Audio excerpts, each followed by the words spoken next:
Hey there, fight fans. Don't forget to like, share, and subscribe this episode of Combat Sports Talk.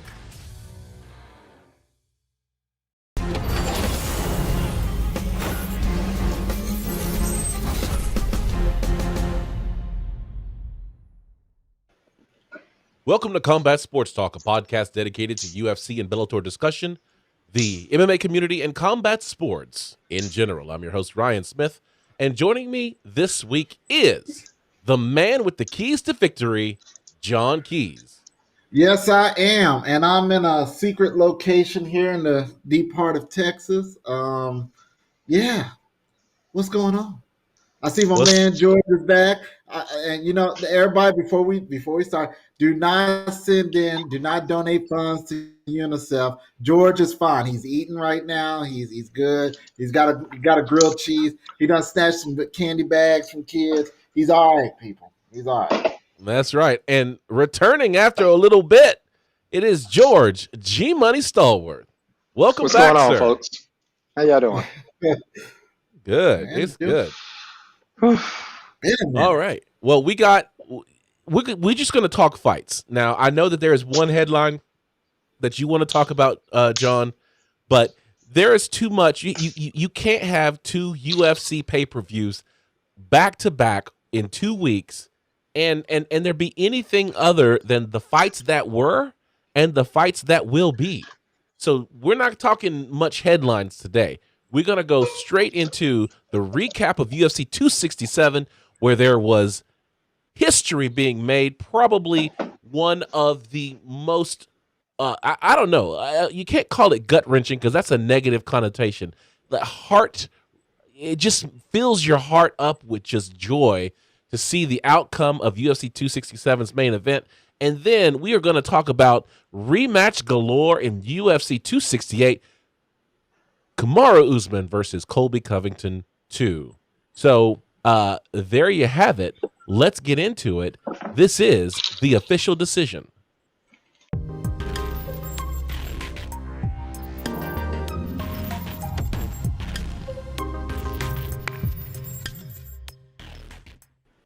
This is the official decision. This is where we look at the fights from Saturday afternoon.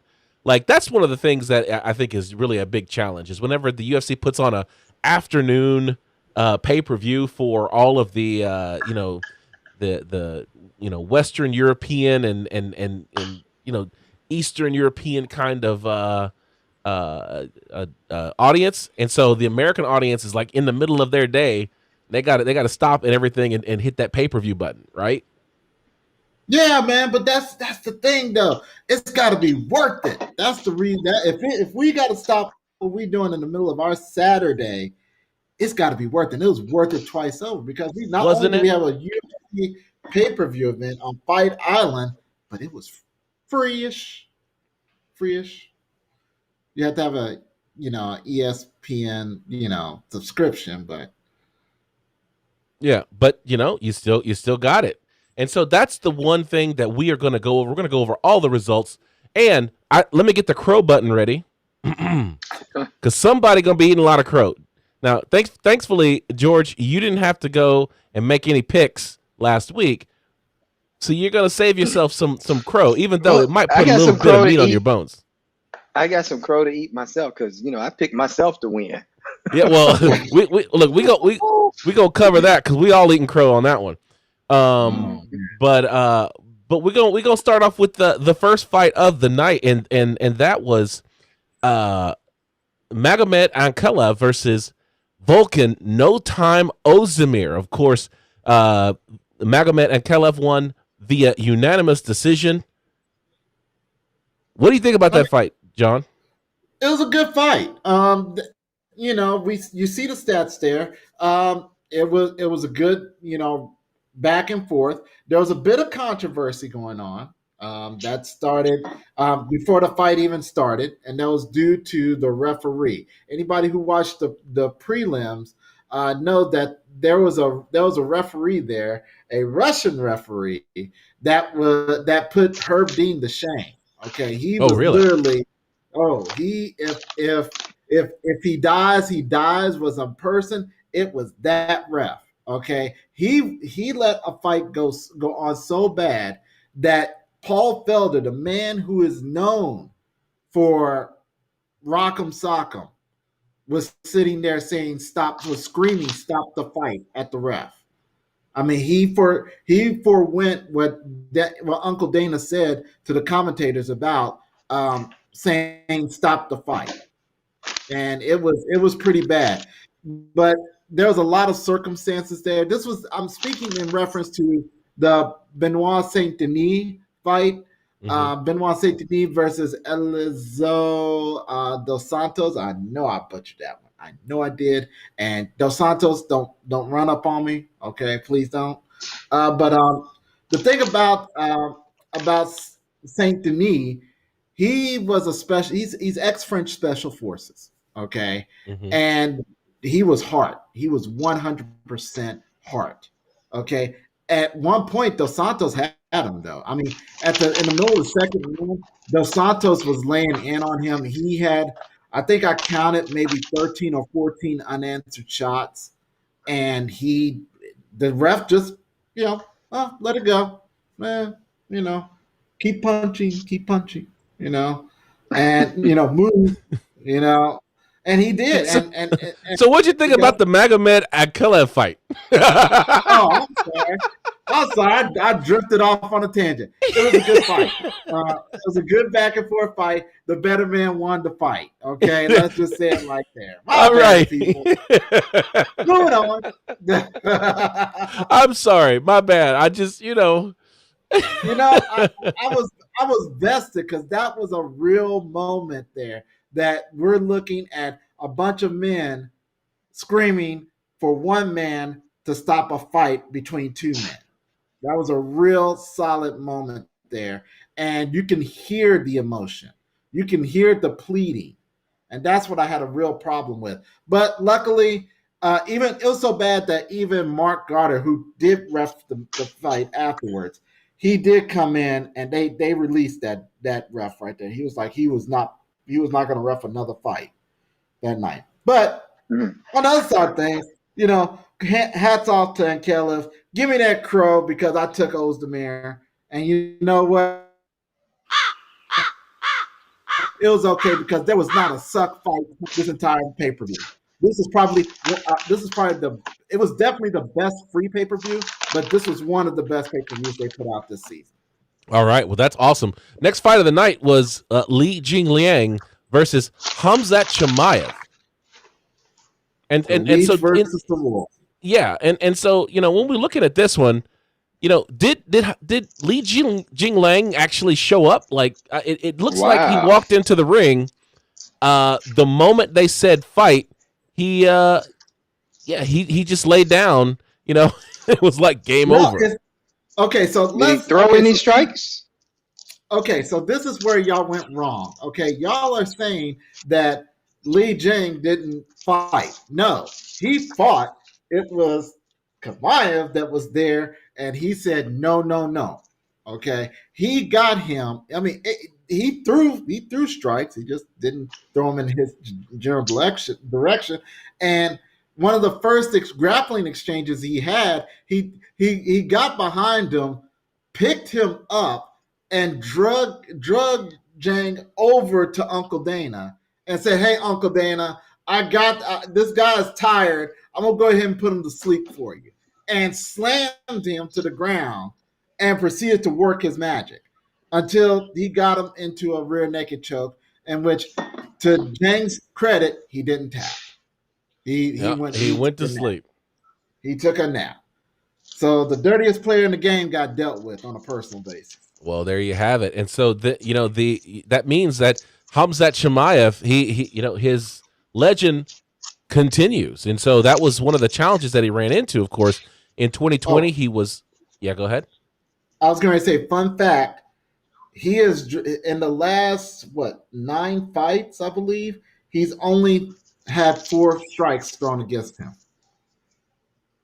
Well, there you have it. The legend continues. It's one of those things where 2020 was a tough year for Hamza Chamiah because in 2019 he came on the scene.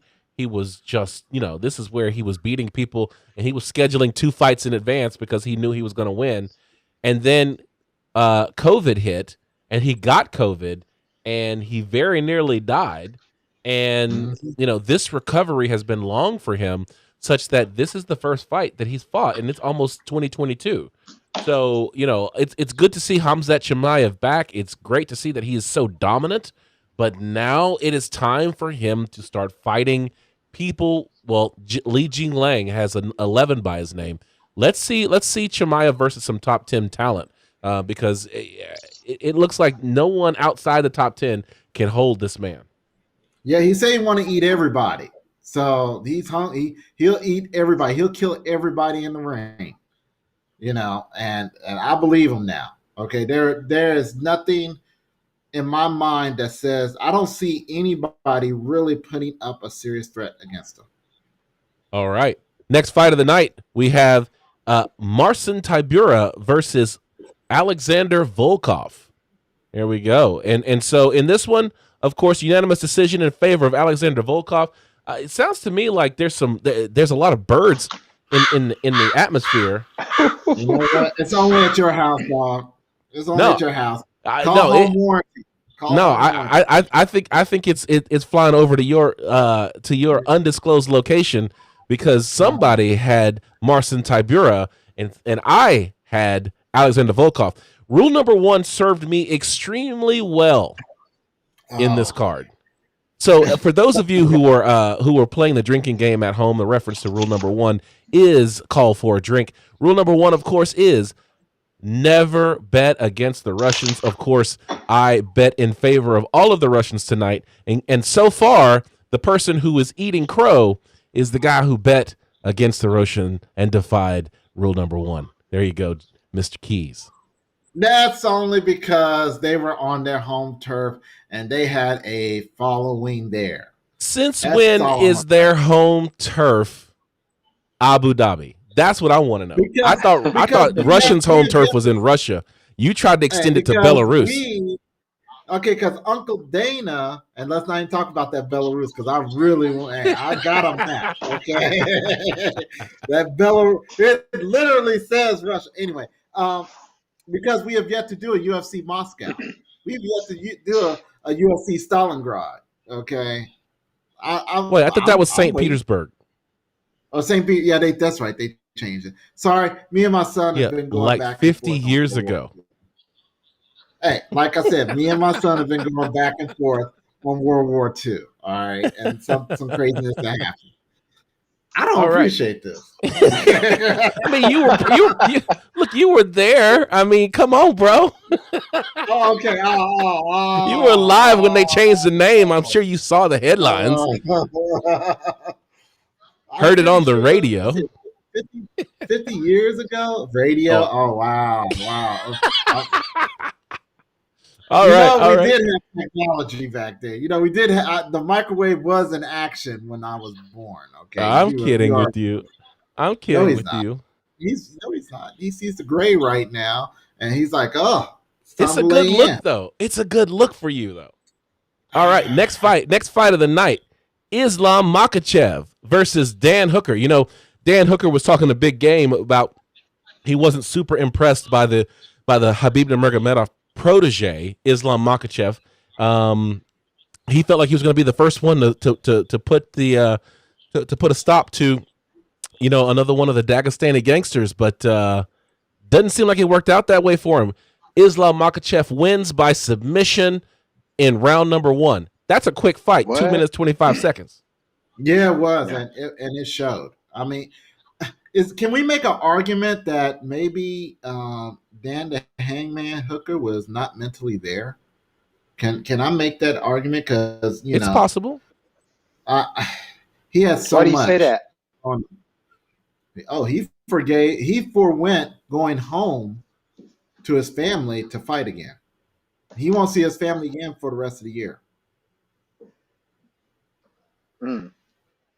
So you felt like that was something that caused him, that was weighing in the back of his mind, and so it proved enough distraction for Islam Makachev, the Russian, to to submit him in the first round in 2 minutes and 25 seconds? Because you had Dan Hooker.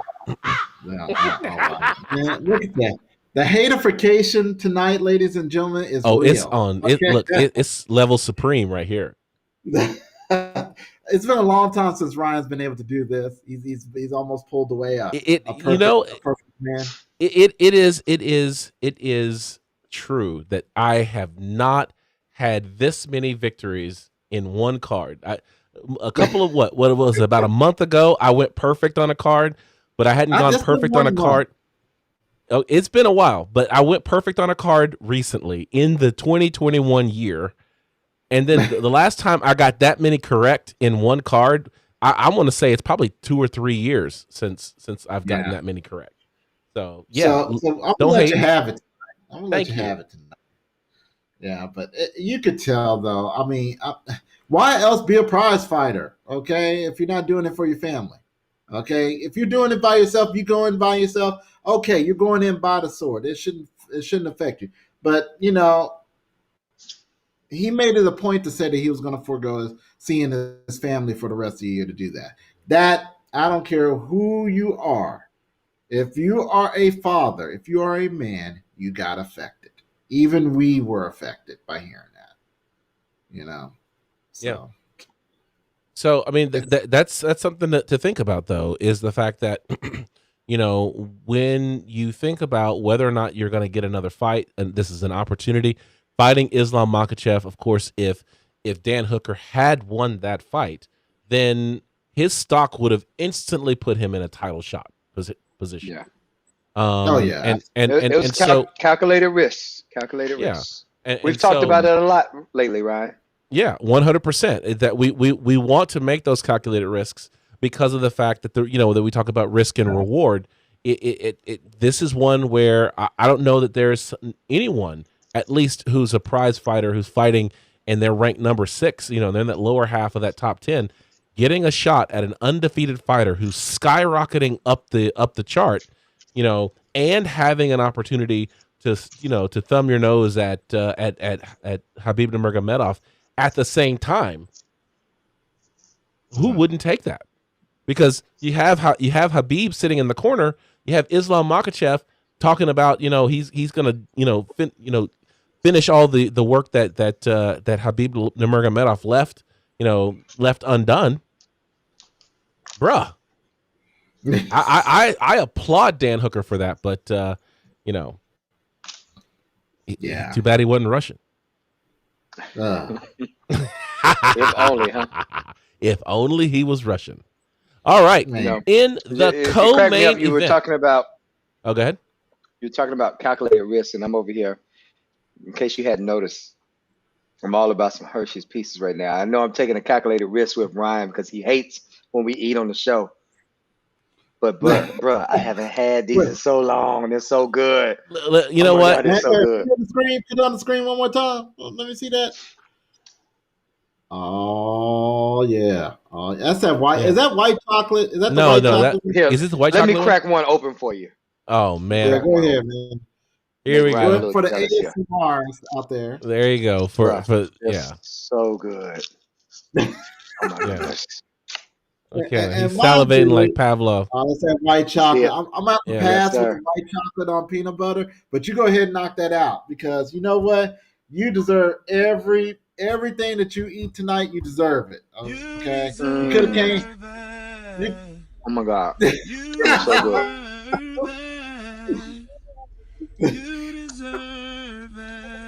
All right, that's my last one, Ryan.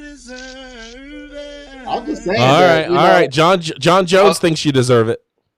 Although I might have 4 more right here. Just wait. Oh, you got 4 more. Oh man. All right. Oh geez. Let's go to the co-main event. We've got Peter Yan versus Corey San Hagen. Of course, Peter Yan won by unanimous decision.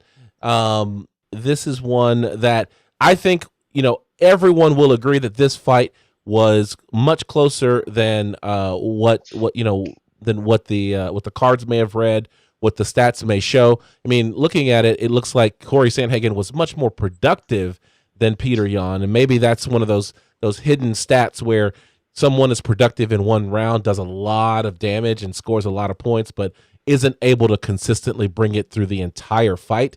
And this is, perhaps why Peter Yan pulled it out at the end. But as far as I can tell, everyone that I've spoken to, they have walked away saying Corey San Hagen is a fighter that they are ready to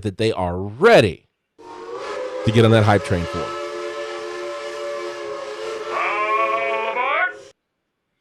What you got, Mr. Keys? I think San Hagen really got robbed, to be quite honest. He had the production. He put in the work. I'm not alone. There's a lot of people that sat there and said that San Hagen got robbed. Okay, so I'm looking forward to seeing this a little bit further down the road once they clear up this whole Aljamain Peter Yan mess that's going on. Okay, I want to see this. I want to see San Hagen back in the championship picture. I think you're going to see him back in the championship picture because he is just that good of a fighter. I think that Peter Yan is probably the only fighter that I'm picking over San Hagen, and the only reason why I'd pick Peter Yan is because he Russian. Hold on. Never bet against the Russian. We both chose Yan. What are you doing? Calm down with that. I'm sorry. Look, okay. I wish I could take it back. I'm sorry. Uncrow me. I can't uncrow you. I gotta find a way to replay that, undo a crow sound. I'm checking to see if I can play it in reverse. I cannot. Yeah, uncrow me, man. Good I'm Lord. sorry. I got so used to you picking against the Russians, trying, ruining your statistics. Man, you're too itchy with that trigger finger, dog. Okay, I apologize. Hey, I apologize. He's sitting over there with their hand on that button, like ting, ting, ting, ting, ting. Well, ting, yeah, exactly, ting. exactly. I think this is what the UFC wanted, though. They got Peter Yan. He's got the belt, the interim belt. Aljamain Sterling, when he returns, you're going to get the rematch, but now both of them have belts.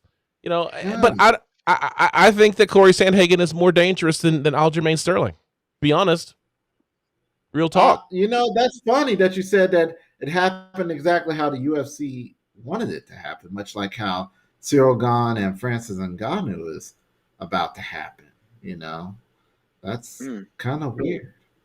Yeah, well, it bees that way sometimes. Like some bees that way. Even though we clearly saw that San Hagen put in work on Yan, but here he is not holding a belt. Well, at the end of the day, it's a 5-round fight. You score each round individually, and then you add it all together. So I'm just saying. It's math, and the math didn't work out for Mr. San Hagen. But like I said, everyone that I've spoken to, they are all on the San Hagen hype train, and I enjoy watching him fight every time he gets out there. I'm not a fan of Yan anymore. I mean, respect the fighter, but he was kind of a bag of. I'm trying to find a very please find the right words. Yeah. A bag of unrecycled waste. There you go. What you just heard is solely the opinion of the speaker and does not reflect the opinions of anyone else on the Combat Sports Talk podcast or how do you anyone not like Peter? affiliated with How's this his name program. really pronounced, Ryan? Yan? Peter Yan? Yan? Peter Young. Peter Young. Piotr. Young. I think I used your phrasing when we were talking about it. A hit dog will holler. He's been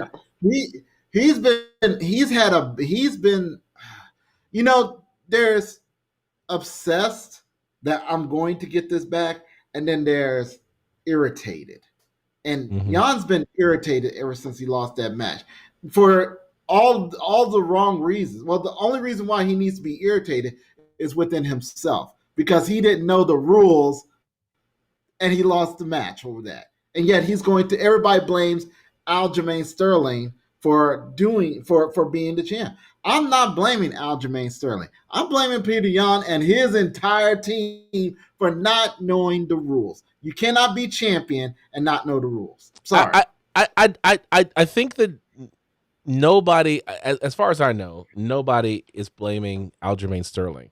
Everyone wants Aljamain Sterling to know that they don't see him as the champ, even though on paper he is, and even though he has the belt. Yeah, I'm not. Let me ask you something. Why is he picking a fight with T.J. Dillashaw instead of the rematch that needs to happen? Well, the rematch is going to happen. The rematch is going to happen. But the thing is that since Jan hasn't respected him, Sterling ain't going to respect Jan. He's already said that, and I'm not mad at him for doing that. But he's going to have to fight Jan. Like, it's either fight or strip, right? And I think Jan knows that Aljamain Sterling has to fight, so he could be as disagreeable as he wants to be, because at the end of the day, it's gonna sell more fights if there's animosity and bad blood. I mean, this is straight up the way it's always been, or it has become in the UFC. But at the end of the day, I don't think that anyone blames Aljamain Sterling for getting kneed in the face. Like, he got kneed in the face, and I can say that it should have been a disqualification. But at the same time, when a lot of these fighters get the interim title, they're like, listen, yes, I have the belt, I'm the interim champ, and it affects me financially, but I don't see myself as the champ until I beat the champ. And I would have much rather Aljamain Sterling say, this is not how I wanted to win. I hold the belt. I hold the belt. He said that, but because of the fact that the fans came out and said, hey, we don't see you as the champ, then he leaned into it. And then he began to be, play the heel, right? And just be like, oh, I'm the champ. And he's walking around taking pictures with the belt. Like, at the end of the day, you could do that if you want to play it up. It's cringy as hell, let's be honest. But at the end of the day, until you beat Peter Yan, you are holding his belt. All I'm saying is he tried to be humble with it, and everybody downed him. So he's like, you know what? Let me embrace it and let me go full bore. And I'm here. Aljamain Sterling was humble for a day because everybody kept coming for him. He couldn't handle it for a day. He couldn't handle the criticism for a day. Sorry. For a day, okay, come on. I know that. All right, look, even I, in my infinite patience, I am like, okay, I know I didn't get this. Okay, I didn't get it the way I wanted to get it.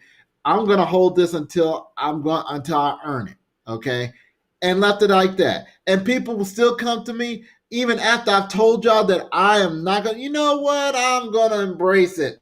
Okay, I'm wearing it in the shower. I'm wearing it to bar mitzvahs. I'm wearing it to the election booth. I wear it on election day. Okay, that's just how I'm gonna be. Because if y'all can't take me humble, let me show you what I can really do. Yeah, and that's what happened. And how many fans did that create? I don't think it created any fans. Maybe one named John Keys. How many people are talking about it? Yeah, but they're talking about him, and you know who else's name is they're talking about? Peter Yan. Yeah. Like, he's not getting the shine by himself. They're talking about Peter Yan. They're reminding him that Peter Yan was whooping that hiney until the knee. So it's like until he forgot how the rules are. Yeah. We can keep going over the facts, but at the end of the day, it doesn't change the fact that Peter Yan was winning that fight until the knee. And then the referee defeated Peter Yan. Is that what happened? Look, the one person that we can all agree who did not defeat Peter Yan that night was Aljamain Sterling. Wow. Peter Yan was disqualified by the referee and the Nevada State Athletic Commission.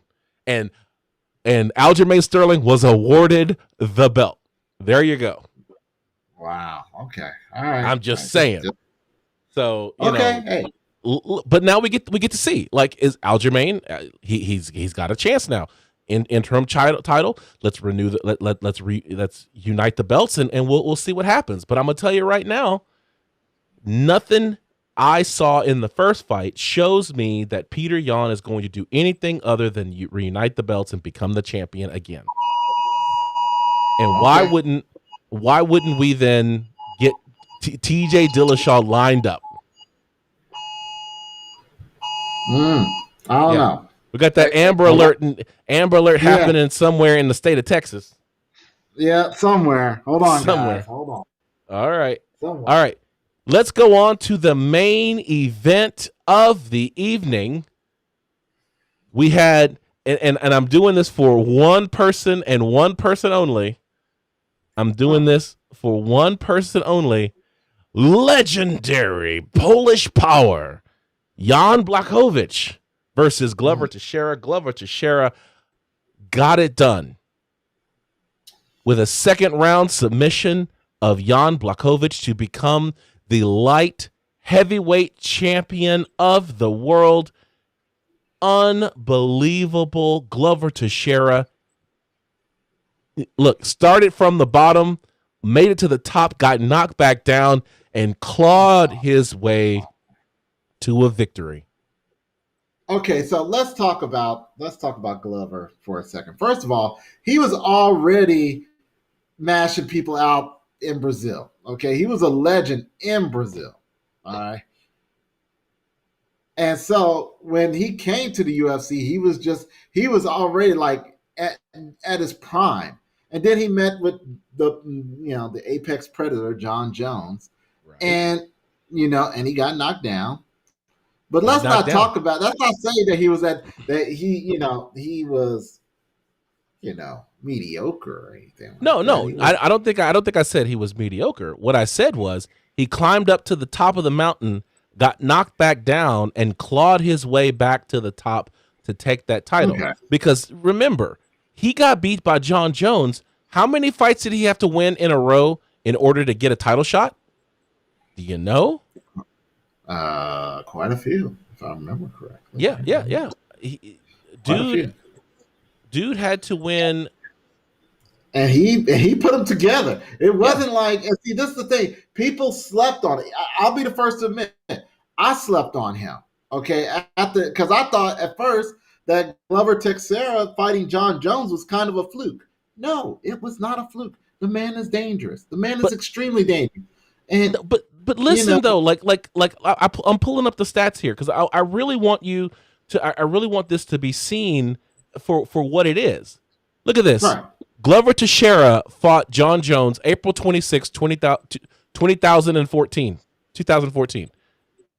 Then he lost to Phil Davis right after that. Yeah, Mr. Wonderful. Yeah. Now check this out. He beats Ovince St. Preux, beats Cummins, beats Rashad Evans, and then loses to Anthony Johnson. Mm-hmm. So he's back down again. So he's got to climb back up. Beats Jared Cannonier. Then loses to Gustafsson. Mm-hmm. Then he beats Serkinov. Then loses to Corey Anderson. So he's got to climb back up again.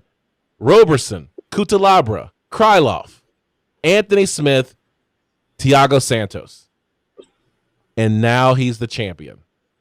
So, yes. This is that journey to the top is not one where it was like some of these other fighters. They fight 2 times and they get another title shot, or they fight 1 time against a fighter who's getting ready to be out, Colby Covington, and then gets another title shot. No. Wow. Glover Teixeira's career after fighting for the title was full of ups and downs, and he finally got there. And the man at 42, 43 years old, and still is now the champion. It bees like that sometimes. Yeah. And like I said, this fight was I won't even say preordained. It just seemed like that, he went out there, Glover had his plan, John had his plan, and Glover's plan was better than John's. and had him on the ground. And it was like as soon as he synced up the choke, that Jan was sitting there tapping out, and everybody thought he broke. He broke his way out, yeah. Jaw or something. And he put on he said he put on the perfect choke. That he has never. He's like that is the fastest choke that I've ever experienced that had to choke out. Wow. Hats off. Hats off to the man. There's only one thing left to do, and that is yeah, eat it. This time is for me. I had Jan Blachowicz. I didn't think that he was going to get beat by Glover Teixeira, but I think this goes to show that once again we talk about it. It is essential that you have a strong ground game. That you have to be in mixed martial arts today. If you're going to be successful and have a long tenure as champion, you have to be able to do it on the feet, on the ground, and submissions. And perhaps Jan Blachowicz, whenever he's fighting a guy who's smaller than him, like Israel Adesanya, you can have that fight on the ground. But when you're fighting someone who's a tactician like Glover Teixeira, you can't. And there you have it. Yeah. All right, let's go ahead and put this book on the shelf because this card is history. Now let's move to another promotion that that we were following this past weekend, and that is Oklahoma Kickboxing Championships, where our very own George G-Money Stallworth entered the ring after how long was the hiatus? 3 years? 2 years? Since 2018. Last time I fought was 2018. So 3 years off, George G-Money Stallworth entered the ring in Oklahoma City, Oklahoma, as a 170-pound welterweight, facing off against Aaron Diaz. Yep. All right. Exactly. And first time Aaron, I've go ahead. ever gone to welterweight. I've always fought at 185 or 205. So this is the first time at 170. So let's go ahead and do the result. The result was that Aaron Diaz defeated George G-Money Stallworth via knockout in round number 3. Yep. So let's go back. We'll get to that, but I really want to go back to the beginning. Your walkout, you're doing the Y crew. Let's kind of talk through what you were thinking, like how you were feeling coming into the ring. I think I was pretty relaxed, calm. I don't remember having any specific thoughts walking into the ring necessarily. So I was there to do a job. I tell you, the mantra I was repeating in my head was basically a lot of the hashtags that you've probably seen me post here lately. Wake up and choose violence, deadly intentions, viciously beautiful. That's what I went out there to try to be. All right. So you come in. What was your walkout song? I'll have to tell you. I watched it. On Friday night, my daughter was in Cinderella, and so I bought the pay-per-view, and then the play started. So I'm sitting there like, I wonder what's happening. Go to dinner, and as we're waiting for our food, I cue up the fight, and I'm watching it, but I don't have any audio. So I see you walking out, and I see you doing the Y crew, which we'll talk a little bit about what that is for those people who don't follow Muay Thai kickboxing. But so I didn't have any sound. So what song did you decide to walk out to? So originally I was supposed to be walking out to a song called "To Be Honest" by Young Dolph, or Jay-Z's Interlude. I don't think that's quite what happened. There was some confusion in the back when it came time for me to walk out. One, I didn't even have a set of gloves on yet when it was time for me to fight. Oh, wow. They only had one set of gloves to be shared between all the fighters, apparently, at that promotion that night. So I'm waiting on gloves to be brought up to me at my staging area or whatever. And, I'm thinking that someone's going to come up with some gloves, surely, so somebody's job is to make sure that gloves are on fighters. Nobody comes to check. So I'm sitting here waiting, and they're calling my name like George Stallworth. I'm like, y'all want me to walk out here bare knuckle? I mean, is that what we're doing tonight? Yes. No. But seriously, BKKC? So anyway, somebody finally showed up with some gloves. Put the gloves on. Gloves aren't taped. I make it to the ring. I think I walked in the ring. I probably started part of sealing the ring. I think you called it the Y crew, but actually what I did was called sealing the ring. The Y crew Okay. is the dance portion that typically follows the sealing of the ring. Okay. So what you saw was it basically it's a small ceremony where I go corner to corner in the ring and I seal each ring, locking in, those energies that are in there are blocking out any energies that may be coming in, are outside of the ring to make sure that nothing bothers this fight, that kind of thing. Okay. The Thais believe that I guess you would call it a malevolent spirit inhabits the ring. He's kind of like a trickster spirit that inhabits or lives in the ring. And so when you're still in the ring, part of what you're doing is your hand is blocking your vision to the inside of the ring. You're paying respect to whatever that spirit is that's in the ring by not, eyeballing him or whatever, or her. You walk to each corner post, seal each corner post. Typically, when I do that, I give 3 knocks or 3 strikes. Those 3 strikes represent, whatever it means to that fighter. It may be God, country, and your gym, or your children, whatever, typical 3 things that you want. And they can vary based upon what ring post you're at. So it's just a small ceremony, but basically it pays honor and tribute to your camp, to your coaches, and other things that are important to you in your life. All right. So you seal the ring. Fighters are announced. I don't remember if you met at the middle of the ring or not, but you go back. They say fight round number 1 begins. Mm-hmm. All right. So what were you trying? What was the game plan coming into it? Like I finally get to ask a fighter like they do in the post fight press conferences. So what was the game plan on Friday night, George? So I knew he was going to come out strong and hard and probably very, very aggressive. We figured that. We've seen it before in one of his prior fights. And so especially considering, I guess, what some people consider my skill level, it's a typical tactic that people try to draw me into a brawl, hoping to catch me with something, quick and early. And that's exactly what he did. He tried to draw me into a dirty fight, and I wasn't going for it. I would teep, I would leg kick, jab, just trying to create distance, measure my space, and be patient. That was my game plan in the first round. Be patient, let him kind of burn himself out some, let some of that nervous energy get out of there. That was the plan. I think if you go back and look at it, I probably didn't win the first round, but I wasn't intending to. My goal was to go ahead and let some of that nervous energy get out. You get what I'm saying? Yeah.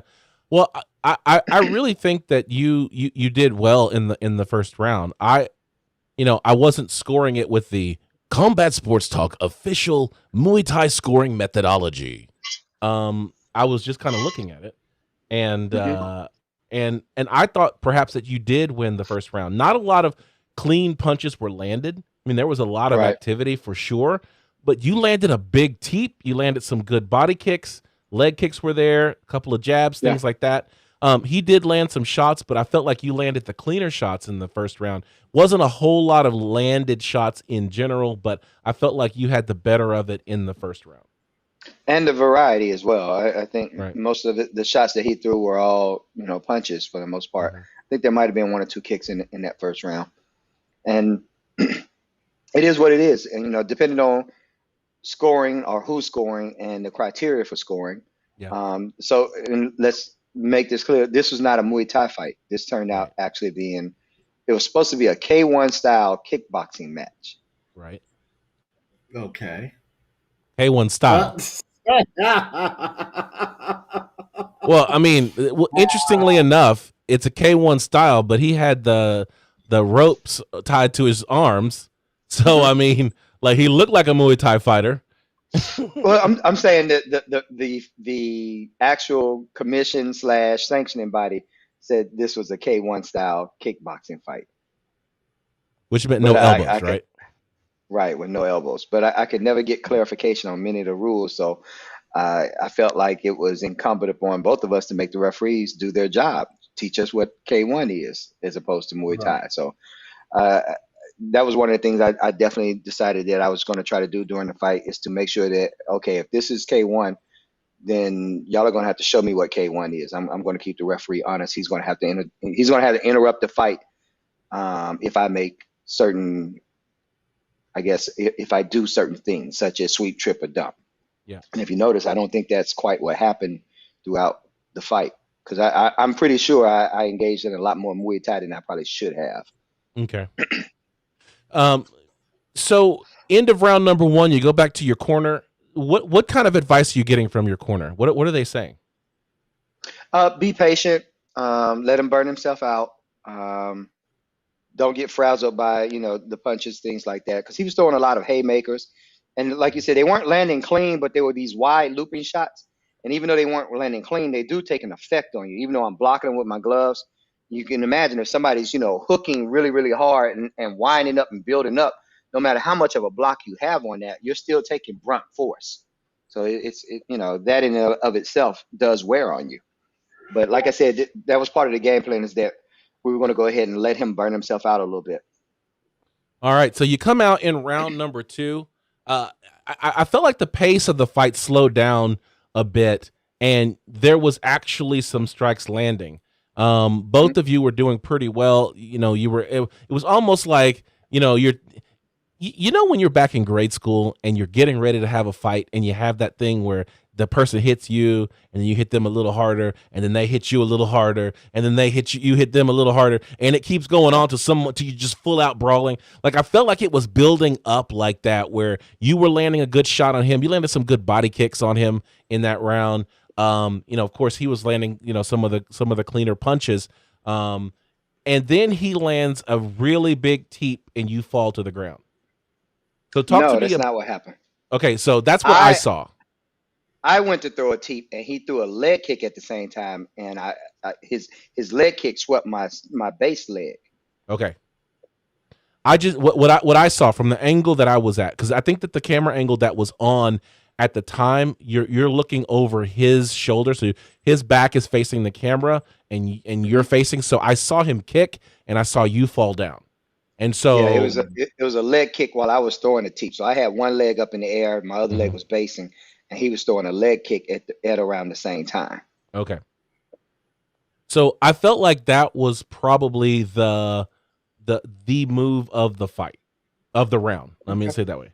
And so at that point, I thought that perhaps he won that round, because it was still pretty close, but that was the most dramatic move of that round. So what were you thinking when you got back up? Did you still feel like you were in control of the round? Absolutely, because the referee waved it off. He said it was a slip. Okay. So you get back up, you finish the round, and these were 2-minute rounds, right? Mm-hmm. So you go back to your corner. What are they telling you? Again, now that they're saying, now it's go time. You can turn up now. You can let loose. They felt like he was sufficiently worn out enough where we could actually have a fight now and not just brawl. Mm-hmm. So I went back and watched the fight a little bit later. Just caught the end of the second into the third round.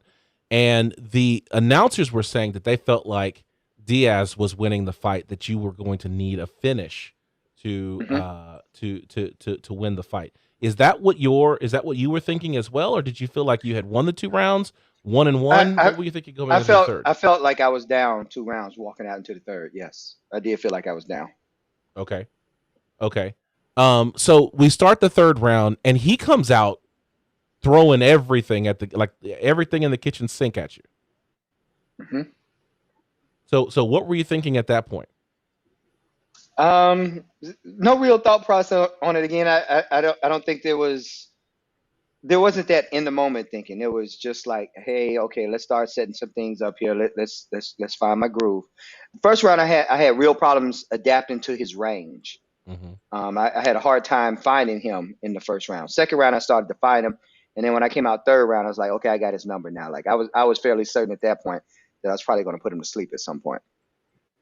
Okay, well, speaking of that, about midway in the fight, he has you up against the ropes. He's throwing punches. You're using you talked to me about long guard, and he sneaks what looks like a kind of a hooking uppercut, which catches you, and and that was the end of the fight. So talk us through that.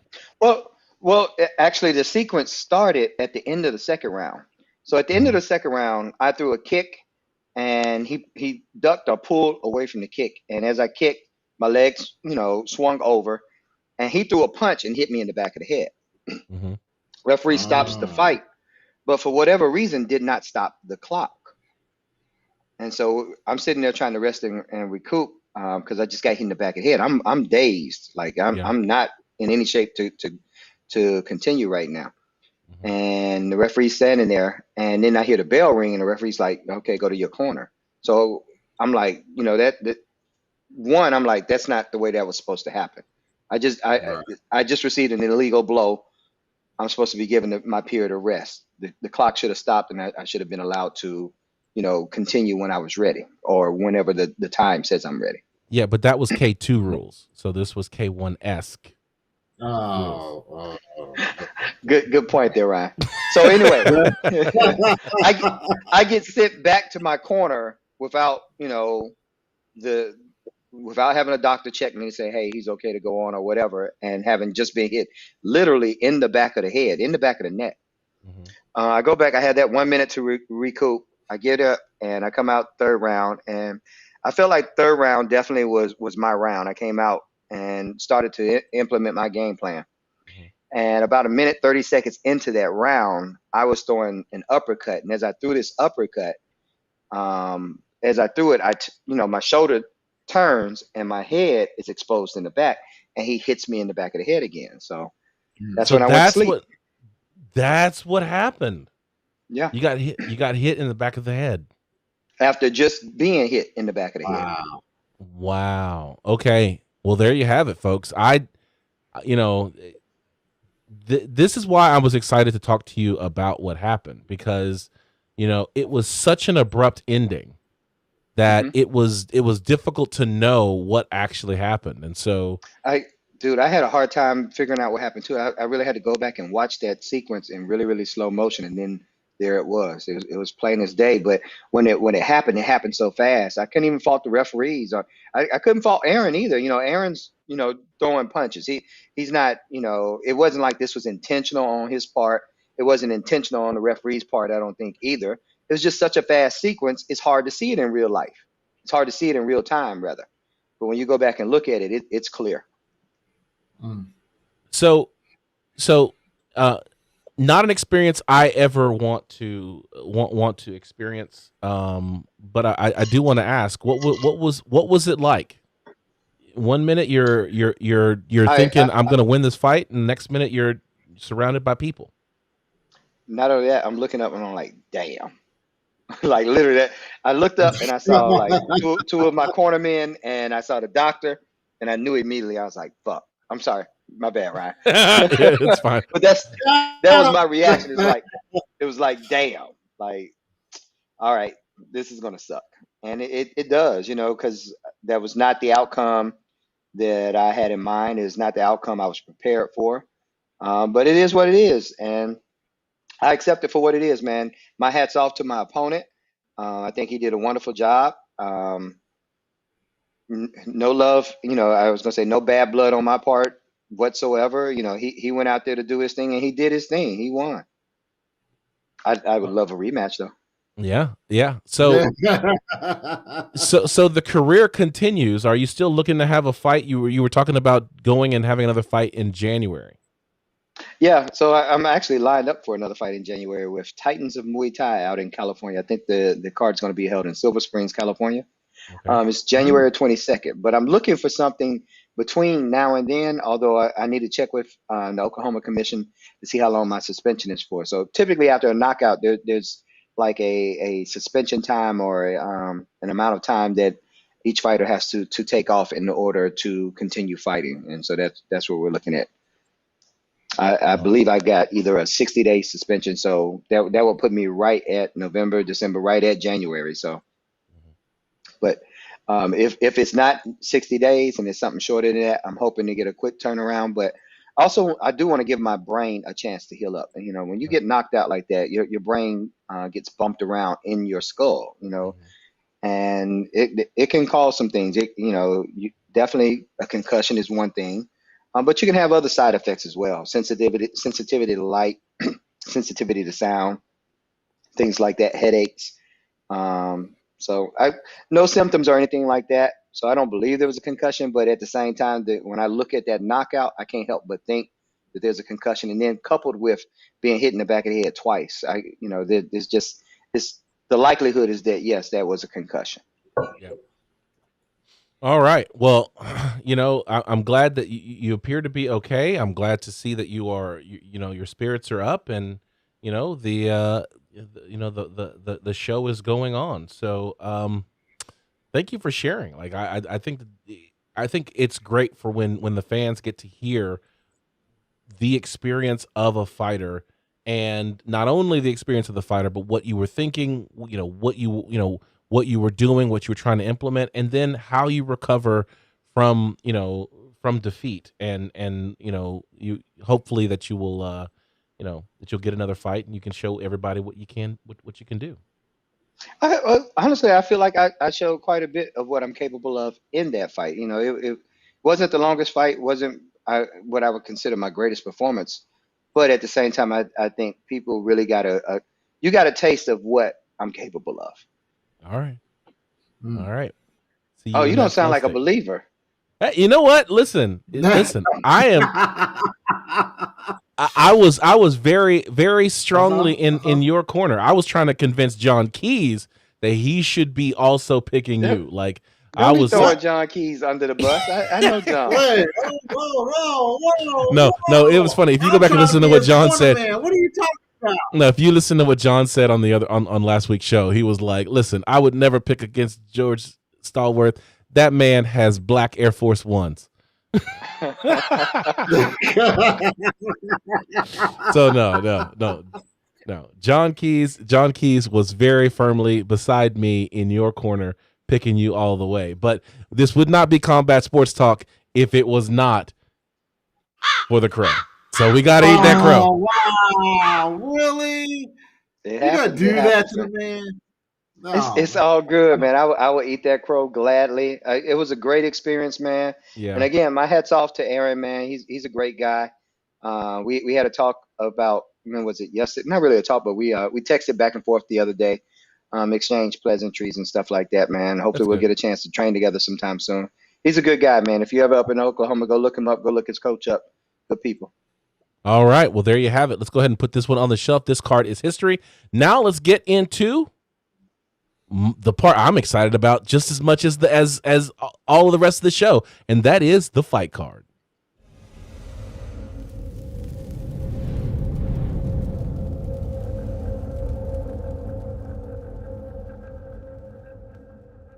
All right, this is the fight card. This is where we look forward at the fights on Saturday night coming up, and we have UFC 268 Usman versus Covington 2, Saturday, November 6, 2021, Madison Square Garden in New York City. Ladies and gentlemen, this is what we've all been waiting for. We have been waiting for this for a very long time. Colby Covington is going to finally get his, what he deserves from Kamaru Usman. Right. He says that Kamaru Usman didn't beat him the first time. Well, it's getting ready to have. He gonna see. He gonna hide and watch. Wait a minute. He got it the first time. Wait a minute. He gonna get it again. He denies that he got it though. Usman said, "I broke his face." Your face. I remember that very well. How and left it at that. Oh, I know how you can deny it. Okay, I forgot. You don't need to say it. You don't need to say it. I'm not gonna Colby say it. Covington is denying it, so therefore we are going to see Kamaru Usman versus Covington 2. Kamaru didn't feel like Colby Covington earned it because all Colby Covington did was defeat Tyron Woodley, and I mean Jake Paul did that. So by that measure, Jake Paul should have a shot at Kamaru Usman. Hold on. We're finding out dirty things about that Jake Paul contract. Okay, we're finding out some dirty things about it. That one allegedly that there was a clause that Tyron could not knock Jake Paul out. So we're still looking into that. We're still trying to find some clarity on that. So I just got to consider the source here because let's be honest. That's why I said we gotta get more clarity on it. If we didn't have 3 fights of Tyron Woodley cocking his arm back and threatening to punch somebody and then never actually throwing it, then maybe we would feel like some clause existed that said he couldn't knock somebody out. But if that was the case, he would have knocked out Kamaru Usman or Gilbert Burns or freaking Colby Covington, because he did this in all of those fights, just sitting back there wanting to throw that one punch and never doing it. So, man, we got a Woodley hater over here. Listen, I know he's hurting. He's hurting pretty hard right now. I feel like I'm not doing it for the culture here. Aljamain Sterling's getting some. Tyron Woodley's getting some. Even though, look, John Keys is getting some because I'm gonna remind everybody that John Keys was like Tyrone Woodson. Man. He said he wasn't doing it. That was a late night show. Okay, first of all, we were all tired. It happens like that. All right, so, I'm sorry. I had look. That's a sign of weakness when I got to throw another man under the bus so that I can save myself. As Lake Street Dive said, I gotta make you dirty so I can get clean. That's how it goes. All right, Luke, I think we should pick every single fight on the main card. But before we do that, Alex Pereira is making his UFC debut. This is one that everyone's should be excited about, because when we start thinking about Israel Adesanya at 185 pounds, that dude is basically unstoppable. Yes.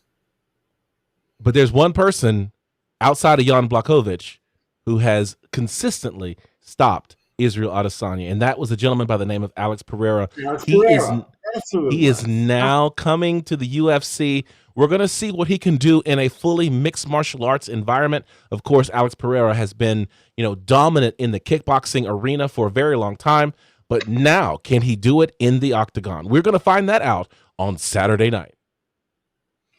Well, we finna find out because it doesn't look he's training with Glover Teixeira, so that means he's gonna have some ground game because Glover Teixeira actually takes from Chuck Liddell, which is the reverse wrestling style that he does. So we could be seeing some of that.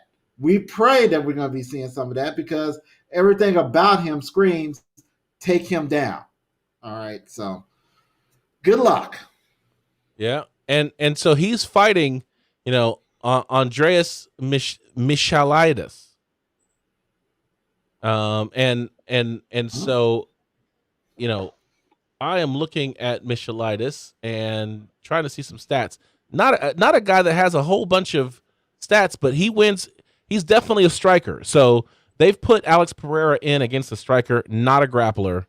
And so I think we're gonna get to see Alex Pereira have a nice start to his UFC career. Got it here. Of course, they've got Alex Pereira in the Noob Saibot. There you go. He is rocking the Noob Saibot on UFC.com. So they got to get a picture of him pretty soon. All right, let's go to the next fight of the night. The next fight of the night is the one on the main card. Frankie Edgar versus Marlon Cheeto Vera. That's going to be a fast fight. Yes, it's going to be, don't blink on this fight whatsoever, ladies and gentlemen. You're looking at probably two of the fastest fighters in that division. So my question is, who you got, Mr. Keys? But did he pick in the previous fight, Alex Pereira and? No, we did not pick that one. But you got Alex.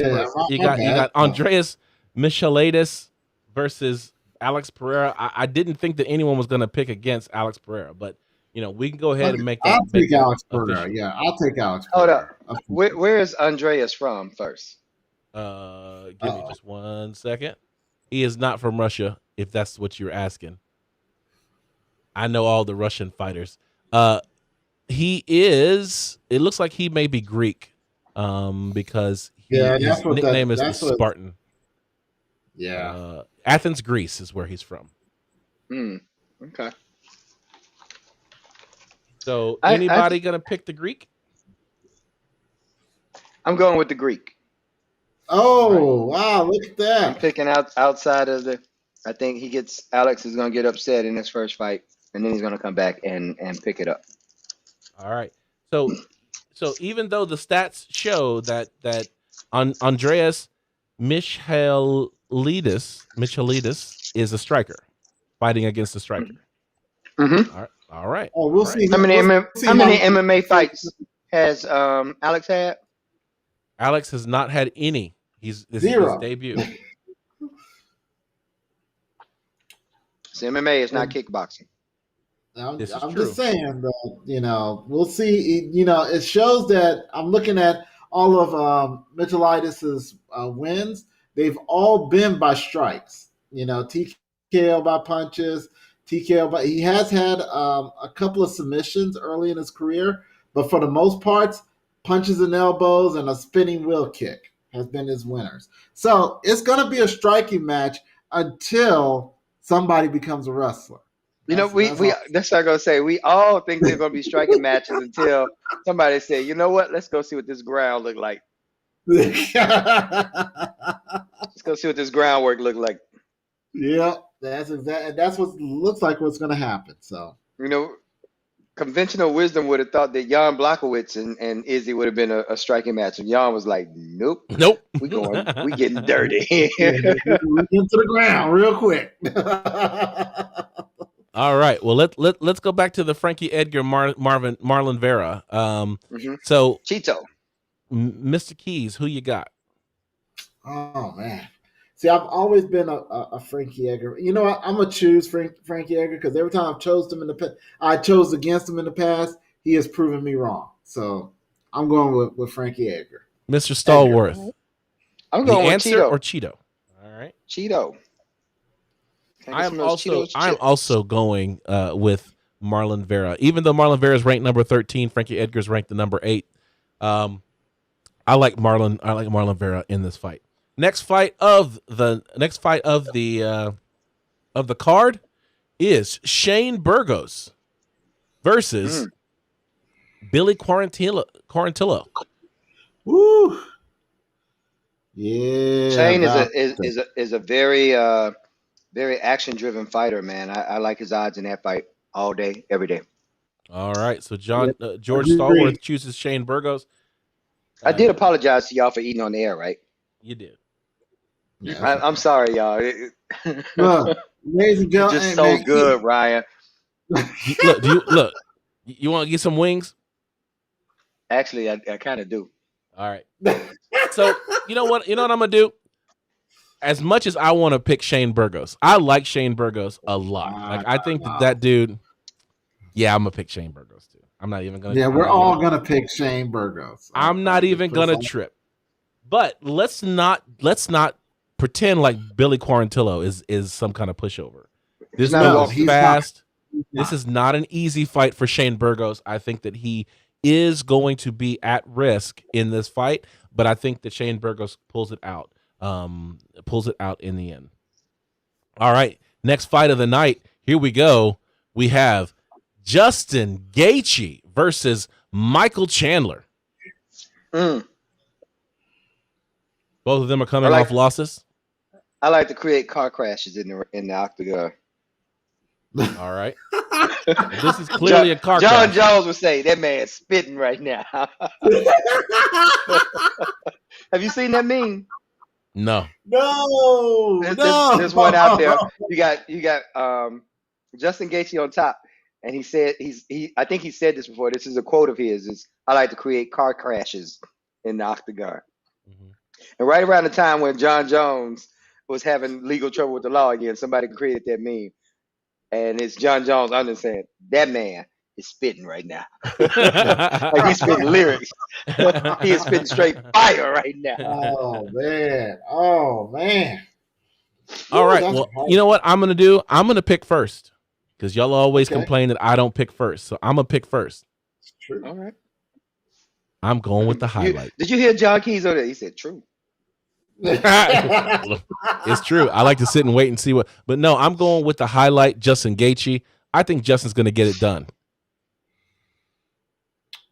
I'll take Michael Chandler. I think Chandler has less CTE than Justin Gaethje, so I think that might be a factor there. All kidding aside, I think Chandler is a crisper fighter than Gaethje. Gaethje is a brawler.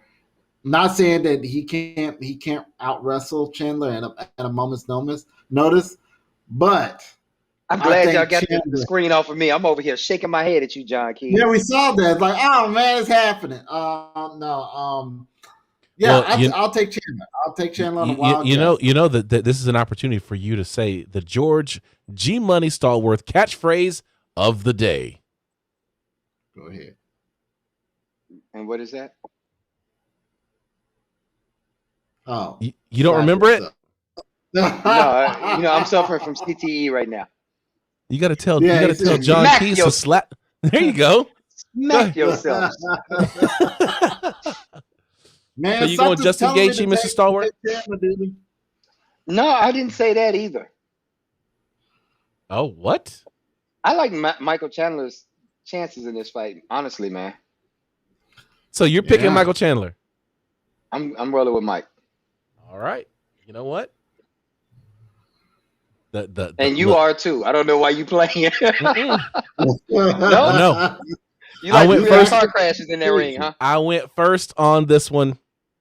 Justin Gaethje is my dude. I'm picking Justin Gaethje. That's what's gonna happen. And I think Gaethje wears out those legs.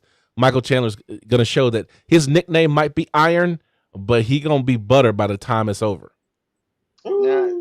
Justin's going to have a hard time kicking him because he's going to have to worry about the takedown. He don't want to give up the takedown. Yeah. He wants to be the one to create the takedown. So I think the leg kick is going to get nullified real quick. All right, we're going to see. We're going to see. We shall see. In the co-main event of the evening, we got a rematch, y'all. It's Rose Thug No Hair Namajunas versus Zhang Weili. Going by Magnum. I didn't realize her nickname was Magnum. Are you serious? Are you serious? It's always been Magnum. I just didn't realize it.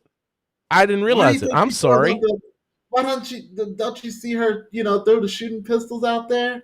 The pow. No. The little heart and pow. No. But you now never put two together, huh? Now I want to see her. I want to see her fight Bullet. Like that's what I want to see. I want to see Magnum versus Bullet. Magnum and the Bullet. All right. So what do you think? Rose put. I'm just saying. Rose looked pretty comfortable in there with Zhang Weili. The fight didn't last very long because head kick destruction. That's what I was gonna say. I can't say that I felt like Rose was just comfortable yet because we didn't get to see enough of it to really know. That head kick was like, and maybe I'm being a little what's the word? There's maybe a little projection coming from my recent fight, but I just don't think that that one strike really told the tale of what could happen between those two fighters. It was very early on, and the truth is Zhang just got caught. It's true. Yeah, that's why they're running it back. Yeah, I'm gonna take Zhang. She shaved her head. She shaved her head during training. She's with it now. Did she shave her head really? Yeah, she did shave her head. You're gonna see. So now cut. we got Magnum No Hair Weili and Thug No Hair Namajunas. Like both of them bald like G.I. Jane. What? Seriously? let me see if I can find a recent picture of her. Hold on, right quick. Hold on, because I know when they did the UFC montage for it that she had no hair. I was like, wow, she buzzed it. So Mr. Stallworth. Mm-hmm. Yeah. Well, no, I don't think she. I think it's just pulled back. Nah, the picture. I see a picture of her with. I am asking you for your pick, but now I see Zhang Weili with no hair, like Thug Rose no hair Namajunas. Like here it is right here. Let me get this off the screen real quick. I was going to say, if you look at the latest countdown, she shaved her hair. Yeah. Here's a picture of it too. Like, come on. There's your boy right there. Oh, there's your boy. All right. Quintuple C. Yeah, there you go. There you go. All right. All right.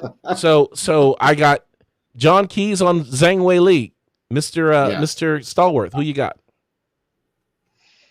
I'm going with Rose again, man. I think she gets it done this time, but I think it's going to be a much more highly contested bout, and we'll probably see a decision, and she'll hang on to that belt. Yeah, I agree. I have Rose Namajunas as well. I think that when we start thinking about what Rose does well, as long as Rose is dialed in and her emotions are in check, I really don't think that there's anyone at 115 pounds that can beat her. It's really hard to be that dialed in, that focused, that long for a fight. I just came out of basically a 5-month camp. Mm-hmm. And so I can speak to that, the ups and downs and the roller coasters that go on through that, man. And it's really hard to get it dialed in to the point where on fight night, you are peaking, your mental status is all good. Like, all these things have to line up just perfectly. And when you go through long camps or repeated camps and things like that, back to back to back, those things the equilibrium gets off. It's hard to get it right. I feel like with the mental health issues that Rose Namajunas has had to deal with her whole life, that she has gotten tools that allow her to sustain longer periods of focus and of control because she has to survive. And so from that, I feel like when we saw Joanna Jędrzejczyk in her face and she was reciting the Lord's Prayer to stay focused, when we saw her, in some of these other situations that were very intense, we saw her find a way to stay focused and stay grounded. And so I think that you're going to find that she is going to be able to get better and stronger along the way. The fact is, from a skill set perspective, I think that she's more well-rounded than Zhang Weili. Not saying that Zhang doesn't have ground game, not saying that she doesn't have a submission game. We just haven't seen it from her. All we've seen is her strike. And she's elite at that, but we haven't seen what else she can do. Rose Namajunas, on the other hand, has shown, kind of the full gamut of what she can do. So I'm interested to see how this plays out, because this is, as far as I'm concerned, the real test. Because, as you said, George, the first time Zhang Weili got caught, you can't. What are you going to say? What are you going to say? Yeah. What can you say? What can you say? So in the main event of the evening, we have the champion, the Nigerian Nightmare, Kamaru Usman versus Colby Covington, a.k.a. Chaos. I mean, this is the fight Colby Covington wanted. Everyone's saying that we've seen Kamaru Usman get better. We haven't seen anything from Colby. Colby says that going to this smaller gym, working in a camp that's focused only on him, he has grown leaps and bounds. Guys, we said that this was the only person in the welterweight division that could give Kamaru Usman a challenge. Here we are again. If Colby Covington has gotten it better, does he get it done? Mr. Keys, I'm going to let you go first. No. So That's it. No. I'm going to record that you are picking Kamaru Usman then. That is correct. I don't see it dialing back any other way than it was before. I mean, Kamaru really put on a clinic in a beatdown. He literally put the anatomy of a beatdown on Colby Covington. I don't see it going any other way unless Colby Covington puts a brass knuckle in one of his gloves and, does like some Ric Flair tactics and and win that way and grab some tights at the end. All right. Mr. Stallworth. My money's on Usman. All right. They say never bet against the Nigerians. Well, Kelechi is not here, but we can go ahead and say This is your cultural awareness moment. there you go. As I kind of introduced this, I really do believe that what we've seen is Kamaru Usman get better and better and better. Yes. Colby Covington did what he always does against Tyrone Woodson, and so he would. Okay. That's he's trying to draw me out of my secret location, ladies and gentlemen. We're gonna turn that into. I'm gonna say that enough times. We're gonna turn it into a drinking game. But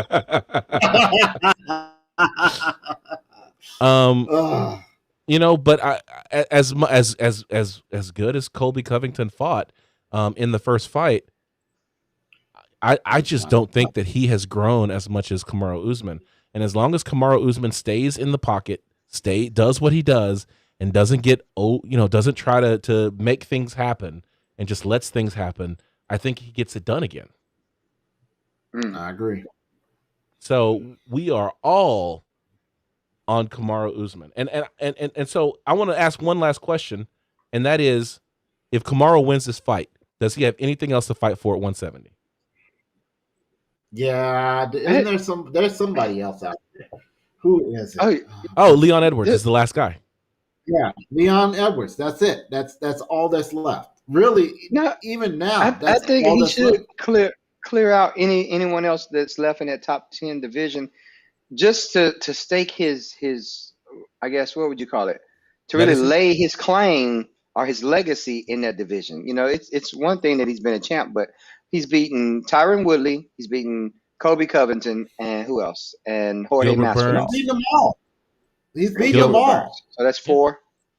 All right. I mean, don't get me wrong. That those are high level accomplishments, but I still think that he needs to filter through that top 10 list in there, because there were a lot of guys ducking him when he wasn't the champ. Everybody was ducking him. Right. But see, here's the crazy thing. He's already beaten these guys on his way up, or he's beaten these guys after he became champion. The only person left is Leon Edwards. And for the life of me, I cannot understand why they keep them away, that they keep Leon Edwards away. Literally, they're doing to him what they did to Kamaru Usman, which was keep him fighting and fighting and fighting, and until there was literally nobody left for Woodley to fight. So here's what you got. You've got Leon Edwards at number 3. We also have a potential fight at number 4 with Vicente Luque. So I think those are 2 fights that he could have. I don't give any credence to Stephen Wonderboy Thompson. I don't think Michael Chiesa is there yet. Jorge Masvidal's been beat. I don't think Neil Magny is there. Bilal Muhammad is kind of road to Midland. You got Jeff Neal at 10. And then everybody else is kind of on down. So you got Hamza Chamiah, right, who fought Jin Liang and shut him out. But Hamza Chamiah is, I don't even see him on the he's not even on the top 15 yet. Yeah. So I think that maybe you could get those 3 fights. Vicente Luque, you got Leon Edwards, and maybe Hamza Chimaev left. Yeah. If he chooses to stay around. But he could, and as long as Israel Adesanya is the champ, Kamaru Usman said he's not going to 185. Right. So does he go back down? Does he go down to 155?